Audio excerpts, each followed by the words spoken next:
जेको मामिलो हे थियो आहे त मां नओं तलाउ ठारायो 3-4 महीना अॻु में मां हे ॿिज विधो हुयो। मच्छी जेको असांखे तकिड़ो जेको रिएक्शन आहे त 24 कलाकनि खां घटि में टोटल मच्छी मरी वई आहे। जे पाणी घुमिरी खाए आहे ॿियो इफेक्ट थिए आहे त ॿ टे कोलियूं ईअं मरंदियूं बि आहिनि।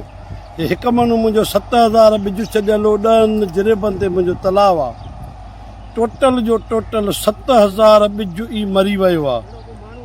जेके हालातूं असांजो कंहिंसां बि जहिड़ो जंग कोन्हे।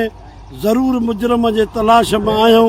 हे मिट माइट आणाया आहिनि। हे सॼो माहौल आहे जंहिं ते बि क्लियर थियो। एस एच ओ साहिबु ग़ुलाम अब्बास कलोड़ो साहिबु बि आयो हुयो बर वक़्ती। जीअं ई असां हुनखे ॿुधायो त PS बार जी हद आहे।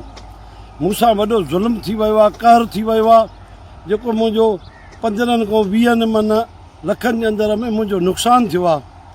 हाणे मुतालबो इहो आहे त हिन जा जेके असुलु जवाबदार आहिनि उहे गिरफ़्तार थियनि, जिन हेॾो मुंहिंजो नुक़सानु कयो आहे, जिन हेॾा वेॾा हज़ारे साह वरिता अथऊं, उन्हनि खे असांजो गवर्नमेंट ऑफ सिंध खां मुतालबो आहे, IG सिंध खां जावेद आलम उडो साहिब खां, नासिर अफ़ताब साहिबु DIG साहिबु ऐं मंसी साहिब खे अर्ज़ु आहे त असां SHO बहारो जेको आहे उहो हूअं बि माशाल्लाह असां वटि आयो आहे, उन बिलफोर अचे पुॻो आहे, पर जवाबदार असांजा गिरफ़्तार थियनि, सही उन्हनि खे कैफ़े किरदार ताईं पुॼायो वञे ऐं असांजो तदारक थिए त कानून जी बहितरी थींदी।